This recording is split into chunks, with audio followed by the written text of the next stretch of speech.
ओम नमो आदेश गुरु को। हर हर महादेव। ओम काली।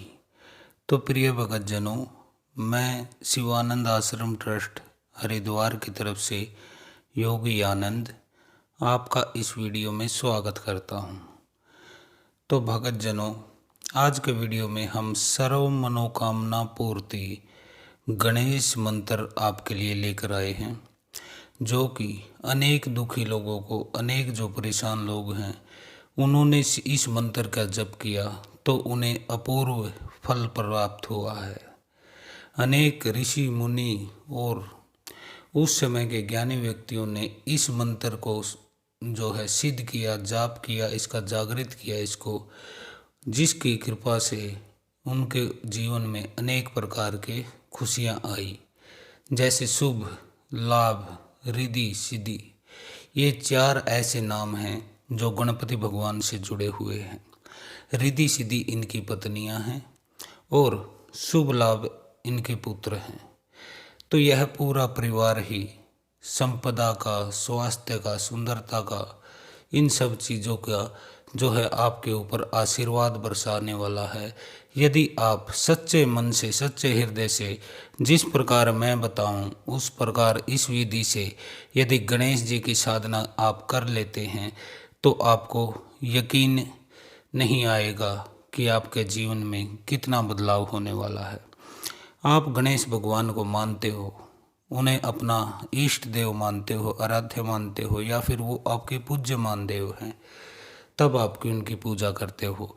लेकिन चाहे आप किसी की भी भक्ति करते हो, किसी भी भगवान को मानते हो, कोई भी अनुष्ठान, यज्ञ, हवन, कुछ भी आप मांगलिक कार्य करते हो, तो सर्वप्रथम आपको गणेश भगवान की पूजा करनी होती है, उनकी आरती गानी होती है, उनको मनाना होता है, उनको भोग देना होता है। तभी शास्त्रों का मत है, जो वैदिक मत है, उसके अनुसार गणेश जी की सर्वप्रथम पूजा की जाती है। अब आपको मैं बताऊंगा कि गणेश भगवान को क्या क्या आप फल प्राप्त कर सकते हैं इस मंत्र के जाप करने से। देखिए, मैं जो आपको बातें बताने वाला हूँ वह वेद पुराण शास्त्र सम्मत है। आप उन चीज़ों को अनेक बार सुन चुके हैं, अनेक बार पढ़ भी चुके होंगे। तो आपने गणेश भगवान की जो आरती है वह सुनी होगी। उसमें एक श्लोक है, अंधन को आँख देत, कोढ़िन को काया, बांझन को पुत्र देत, निर्धन को माया। तो इस पंक्ति का भावार्थ क्या है? अंधन को आँख देत मतलब वह अंधों को आँख देते हैं। यह नहीं कि आप जन्मजात अंधे हैं, आपकी आंखें फुट्टी पड़ी हैं और गणेश जी आपको दृष्टि दे देते हैं, आपको दिखाई देने लगता है। यह सिर्फ एक प्रतीक होता है। जिस तरह से यह श्लोक उन लोगों के लिए है जिनकी जो अपने मन के गुलाम बने घूम रहे हैं, लेकिन उनके अंदर की दृष्टि नहीं खुलती है, ज्ञान की दृष्टि नहीं खुलती है, उनका आज्ञा चक्कर नहीं खुलता है। यह उनके लिए है। तो वो अंधे, अकल के अंधे हो सकते हैं, जो परमात्मा को नहीं मानते, उनकी सत्ता का अपमान करते हैं और स्व घमंड में घूमते हैं। तो जो अंधन को आंख देते हैं, यह बात है, वह उन लोगों के लिए है जिनकी भौतिक आंखें तो ठीक हैं लेकिन उनकी अंतर्दृष्टि बंद है। इसके बाद कोढ़िन को काया। कोढ़िन को काया का मतलब ये नहीं कि कोढ़ी, किसी को कोढ़ी की बीमारी है और वह गणेश जी उनको ठीक कर देते हैं। देखिए, कर्म आपको ही करना होता है। गुरु भी आपको केवल रास्ता दिखाता है, चलना आपको ही होता है। तो गणेश भगवान कृपा जरूर करते हैं, लेकिन उसके लिए हाथ पैर आपको हिलाने पड़ेंगे, मेहनत आपको करनी पड़ेगी। गणेश जी और उनका परिवार स्वास्थ्य और सुंदरता का देवता है। यदि आपके शरीर में कोई सुंदरता नहीं है, या फिर आपको स्वयं नहीं लगता कि मैं सुंदर नहीं हूँ, या फिर कोई कमी है शरीर में, तो भी यह मंत्र आपके लिए बहुत महत्वपूर्ण है। आप लोगों को इस मंत्र के जाप से शरीर के स्वास्थ्य की, सुंदरता की कोई भी कमी नहीं रहेगी। गणेश भगवान का जो आशीर्वाद है वह आपके सर पर इस तरह से रखा जाता है। तो अनेक महिलाएं सुंदरता के लिए पार्लरों में, ब्यूटी पार्लरों में हजारों रुपये खर्च करती हैं, लेकिन उन्हें मैं सुझाव देना चाहता हूं कि स्वस्थ चीज़ें, बढ़िया चीज़ें आपने रहना है तो आपको सादा भोजन और उच्च विचार रखने होंगे। जितना आप सिंपल खाओगे ना, आपके शरीर पर उतना ही इफेक्ट दिखाई दे जाएगा। आपके चेहरे पर वो तेज आएगा, जो कि मसालेदार, तला हुआ और भुना हुआ ये चीज़ें खाने से नहीं होता है। तो आपको गणेश जी के इस मंत्र का जाप करना है। इसके साथ अपने खान पान व रहन सहन में भी थोड़ा बदलाव करना है। थोड़ा मेहनत किया कीजिए, शरीर से पसीना निकले, जिससे कि अनेक बीमारियां भी शरीर के पसीने के साथ बाहर निकल जाती है। तो कोढ़िन को काया हो गया, अंधन को आँख देत, कोढ़िन को काया, बांझन को पुत्र देत, मतलब बांझों को संतान देते हैं। तो अब आप इस बात को भी समझ लीजिए, जो गणेश की आराधना करता है तो प्रमुख जो चीज़ वो करते हैं, आपके ऊपर कृपा करते हैं, वह आपके कुल में वृद्धि करते हैं। आपको संतान की, सुंदर की और स्वस्थ संतान की जो है आशीर्वाद देते हैं। उनकी कृपा से आपको संतान की प्राप्ति बहुत जल्दी हो जाती है और स्वस्थ संतान की, सुंदर संतान की होती है। तो आप गणेश जी के इस मंत्र का इस कार्य के लिए भी जाप कर सकते हैं। इसके बाद आता है, अंधन को आंख देत, कोढ़िन को काया, बांझन को पुत्र देत, निर्धन को माया। तो निर्धन जो लोग हैं, जो दरिद्र हैं, ऐसा नहीं कि आप सड़क पे पड़े हो, भिखारी हो और गणेश साधना करके आप टाटा बिरला या कोई अंबानी बन जाओगे, नहीं। देखिए, मैंने पहले भी कहा है, प्रयास आपको करना होगा, मेहनत आपको करनी होगी, दिमाग आपको लड़ाना होगा। गणेश जी आपको रास्ता दिखा सकते हैं, आपको कोई संकेत दे सकते हैं, आपका कोई मार्ग खोल सकते हैं। तो यदि आप पैसे की कमी से भी जूझ रहे हैं तो इस मंत्र का आपको अनुष्ठान करना चाहिए, जो विधि मैं आपको बताऊंगा। लेकिन जब आप इसका अनुष्ठान कर देते हैं और मांगने का समय आता है, तब आप ये मत मांगना कि धन दे दे, धन आसमान से नहीं टपकेगा। आपको कहना है कि हे गणेश महाराज, मेरी जो बुद्धि भ्रष्ट हो गई है, मैं काम नहीं कर पा रहा हूँ, सफल नहीं हो पा रहा हूँ, या कोई रास्ता मुझे दिखाई नहीं दे रहा है, तो आप अपने आशीर्वाद से मुझे इतना ज्ञान दे, इतनी बुद्धि मेरी जो है चलायमान हो जाए, वह यह तलाश करे कि मुझे कहाँ से लाभ हो सकता है और मुझे क्या कार्य करना चाहिए। इस प्रकार से यदि आप मांगेंगे तो गणेश भगवान आपके सर पर अपना हाथ बड़े प्रेम से रख देते हैं।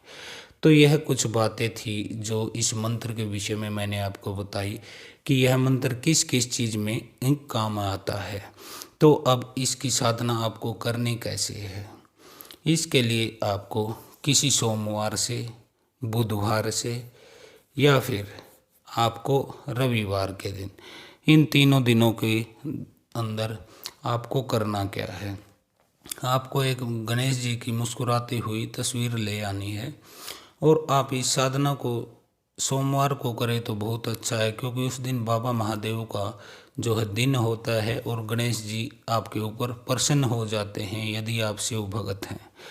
तो एक मुस्कुराते हुए गणेश जी की आप तस्वीर ले आइए, उसको लकड़ी के बाजोट पर पूर्व की तरफ मुख करके आपको रख देना है। अब आपको एक घी का दीपक जला लेना है। घी के दीपक के साथ आपको 2 मोदक, 2 लौंग, 2 इलायची और कुछ दाने अक्षत, यानी कि चावल जो टूटे हुए न हो, इन चीज़ों को आपको अगियारी करनी है, अग्नि पर भोग देना है गणेश भगवान का नाम लेकर कि हे गणेश भगवान, मेरा यह भोग स्वीकार कीजिए और जो कार्य के लिए मैं यह मंत्र सिद्धि की, मंत्र को जागृत करने के लिए जो साधना कर रहा हूँ, उसे आप सफल बनाइए। ऐसा कहकर आप गणेश जी को नमस्कार करें, अपने गुरु का ध्यान करें, गुरु को नमस्कार करें, चरण स्पर्श करें उन्हें मानसिक रूप से। फिर अपने कुल देवी और कुल देवता का स्मरण करें, अपने पितरों का स्मरण करें, अपने अक्षेत्रपाल, माता मदानंद, माता शीतला, भैरवनाथ, हनुमान जी और भगवान शिव, इनका अवश्य स्मरण करें, आप नमस्कार करें इनको। उसके बाद आप माता काली को भी नमस्कार करें, क्योंकि काली जो हैं वह गणेश जी की माता हैं, तो वह यदि आप उनका नाम लेंगे तो गणेश जी को बहुत अच्छा लगेगा। अब मैं आपको मंत्र बता देता हूँ कि आपको करना क्या है। आपको दीपक जला लिया, आपने चौकी पर गणेश जी को स्थापित कर लिया, उनका अग्नि पर भोग दे दिया। जो चीज़ें मैंने बताई, मोदक 2, लौंग 2 इलायची और अक्षत चावल।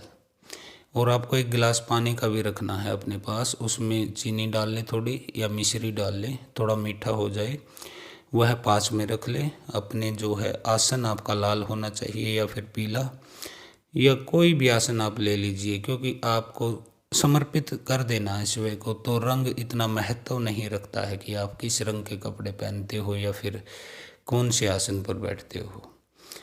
आपको सिर्फ एक कपड़ा जरूर ले लेना है, क्योंकि आपके जाप की जो ऊर्जा है वह पृथ्वी में चली जाती है। उसकी गुरुत्वाकर्षण जो होता है, चुंबकीय शक्ति होती है पृथ्वी की, अपनी तरफ खींचती है, जो वह आपकी ऊर्जा को खींच लेती है। इसलिए एक आसन आप रखिए, बिछाइए, किसी कपड़े का, कंबल का, कोई भी आप ले सकते हैं।